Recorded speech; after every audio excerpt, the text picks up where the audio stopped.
We start with Riri Williams and her best mate Natalie messing around and having fun in a flashback, as this genius teenage inventor kid, currently studying at MIT, tries to justify committing unethical policy violations via narration. Because apparently, needing extra cash to build an Iron Man suit of her own totally justifies selling already completed essays that let fellow classmates cheat in their exams, rather than just doing what any other civilised student does at that age and get a frigging part-time job. Gah! No wonder we have a competency crisis in the West, with all these graduates coming out of college with worthless degrees they didn't even complete. Turns out she arrogantly thinks that she can do a better job than even Tony Stark himself when it comes to perfecting his own tech and suits of armour, given she smugly thinks that the only reason he got to where he was in the first place was because he had bags of dough to start with, and is now desperate to keep bettering her own AI systems to build on the foundations of the white man. But unfortunately, she seems to have delusions of grandeur and also be a typical DEI hire, after her latest tech demo almost kills the teacher and burns the entire bloody classroom down. No! Naturally, the school board just can't take any more of her reckless chaos, especially since she's been here 4 years and has a record number of disciplinary hearings to boot. And I guess it's only so long you can keep covering for an ethnic box ticker who keeps trashing your school and doing crimes on the side just to prop up your diversity quotas. As the school president lady says, "Nah, bitch, we're totally done astroturfing your ungrateful ass, cause you're a big fat liability, bro. And also making us stunning and brave sassy black boss bitches look like we're not even here on merit, yo."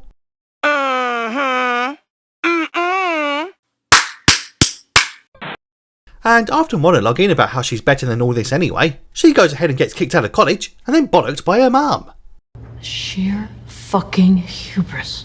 So just goes back to her school workshop to steal a prototype suit she was working on that she apparently funded with her own grant money, and yet again recklessly flies off without authorised airspace clearance and heads back home to Chicago. And before you can say, don't we already have a black Iron Man in the form of Rhodey's War Machine character, so why the heck do we need a black woman one too? She promptly begins crashing when her suit AI begins to malfunction, well given it was once again programmed by this arrogant teenage screw-up and now college dropout who ain't got a clue what she's doing. Meanwhile, a local tracksuit gang, including an uber camp green-haired soy boy with cringy acting, "Why are you gay?" breaks into someone's secured mansion but just end up getting caught.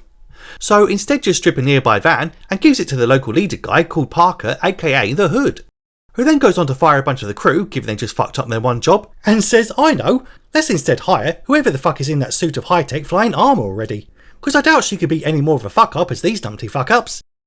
Yep, guess I didn't quite see the part where she's now crashed into the street and landed slap bang in the title card of her own show. Constant fuck-up Riri, who's failed at things 3 fucking times in the opening 7 minutes in the premiere episode of her own series, then meets little Landon, who hilariously roasts her to her own face. So she heads on out to catch up with Natalie's brother and now her potential lover boy Xavier, as apparently her best friend Nat died years back, along with Riri's beloved stepfather Gary.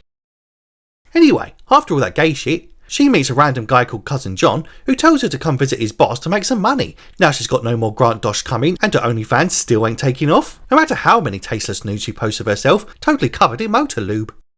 And before you can say, if she was in need of money, why not sell her high-tech inventions like the force field she boasted about making in the opening to corporations and government military contractors, rather than risk expulsion from a prestigious college for cheating and using ChatGPT to make other kids look good? She's almost killed when she heads off to see said boss, as the elevator up to his office has totally been booby-trapped and rigged with gas. And we're talking gases more noxious than what my lactose-intolerant uncle produces after being left home alone with a fridge full of mini baby bells. Fuck mini baby bells. Turns out it was all just a test, to see how quickly she could MacGyver her way out of the near-fatal situation.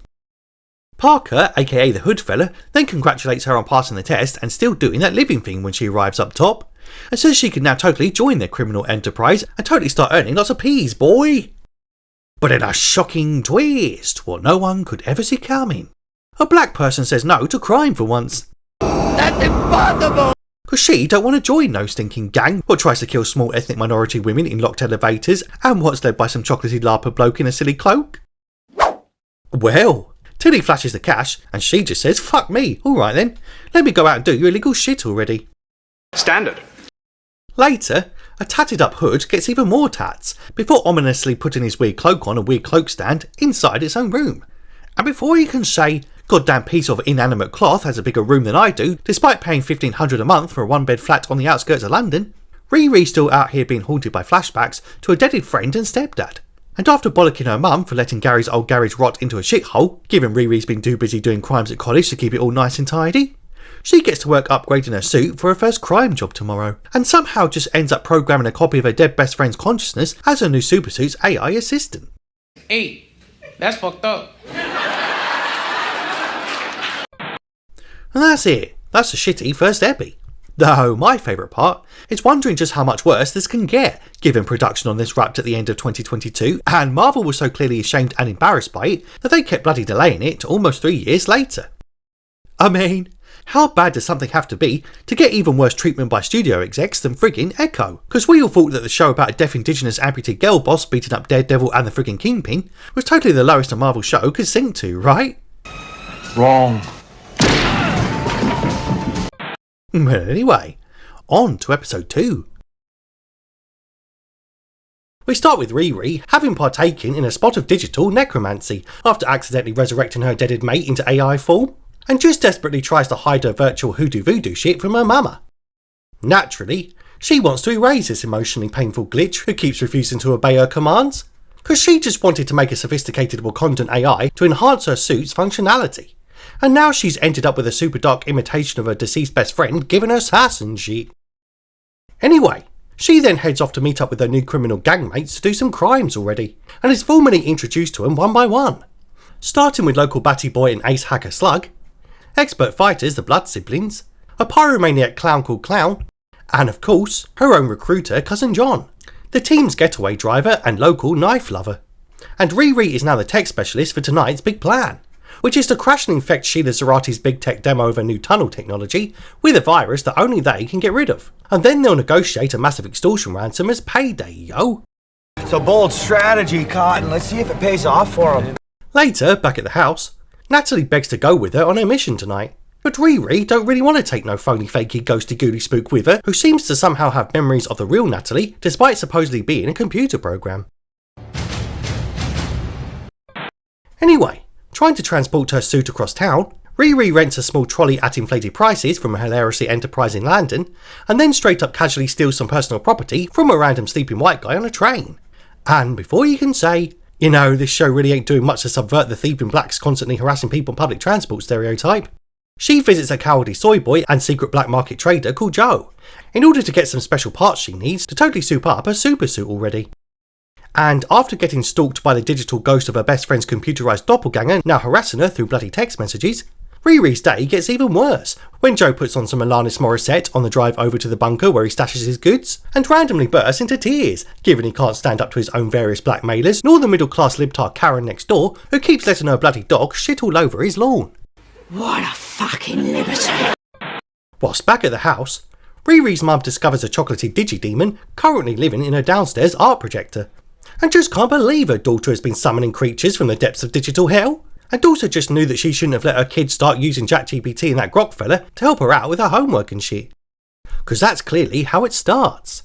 I mean, one day you're asking it how to simplify fractions, and the next, digital copies of deceased friends and loved ones are popping up on your mum's art projectors and trying to be your best friend and stuff. Fucking unreal. Anyway, Riri soon gets to work pimping her suit, whilst Joe just sits and whines and totally refuses to touch anything in his own storage site full of high-tech weaponry, well, given he's paranoid about getting his DNA and prints all over it, despite him already having hauled it all in here to start with, so wagwan, bro. So after fixing up her suit, she tells him to man up already, and then forces him to touch his small tool. Steady. Anyway, after all that gay shit, she heads off to start the job, as everyone gets busy doing their parts, including twatting up the security, whilst Ironheart gets on with disrupting the tech demo in a truly piss-poor CG sequence that looks like it's taken from an old PS3 cutscene. And before you can say, how does this look so dodgy when they had 3 years to work on it whilst the completed series was just sitting on Marvel's shelf collecting dust, the constant fuck-up goes and fucks up her one job yet again when her ghost stalker starts stalking her, also yet again. And this time she's annoying her up close and personal, face to face inside her bloody helmet. Oh dear, I seem to have spotted a cunt. Good day. And after she loses the key USB drive with the virus on it, she's forced to rely on Natalie's improvised plan that almost gets her killed, given it also relied on the hacker guy hacking things at the specific timed moment, despite having ludicrous nails which absolutely cannot be conducive for typing whilst on a super important mission. You know, it's almost like these alphabetic narcissists only seem to care about aesthetics over any kind of practicalities. Anyway, Hood then jumps in and makes that Sheila bird give him almost all of her corporate shit like a right mug, whilst Natalie glitches out right at the time a local cop pops up and totally sticks a gat in her master's exposed bare face. And it looks like it's curtains for the second first black Iron Man, what's now a girl because reasons. But luckily, that Hood fella fires a curved bullet and totally saves her shiny butt just in the nick of time. Naturally, the shameless plagiarist is pretty bummed that someone just got hurt during their criminal mission that she knew would ruin people's lives, and didn't quite seem to give a fuck about them other poor guards who got slammed WWE style over fucking tables earlier. As the Hood fella, aka Parker, celebrates their win and raises a toast to the group's successful teamwork tonight, whilst a little later, Natalie turns up with a suit and totally apologises for freezing up when she saw that copper's gun, because that gave her PTSD flashbacks to when her bona fide OG counterpart totally got capped in real life, yo. And she also warns that she detected some strange ass energy vibes radiating from Parker tonight, and she don't mean the usual incel ones that you get from hoodies committing crime in urban environments like with Antifa goons and shit. And we end with Riri doing some more bonding with Xavier and her mum bollocking her for kind of sort of raising the dead under her roof, before hilariously then begging her to create an AI clone of her dead hubby Gary already, whilst Parker's sketchy tattoos start growing all over him like roots. Weird. And that's it, that's episode 2.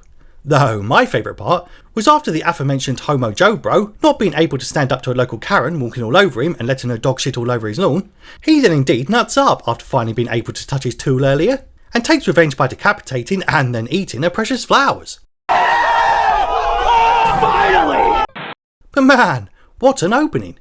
You know, only Disney could make a show about the smartest black woman in the world and have her still be a broke thief, and what still flunks school and gets involved in crime, despite the school literally stated they bent over backwards to accommodate her needs especially.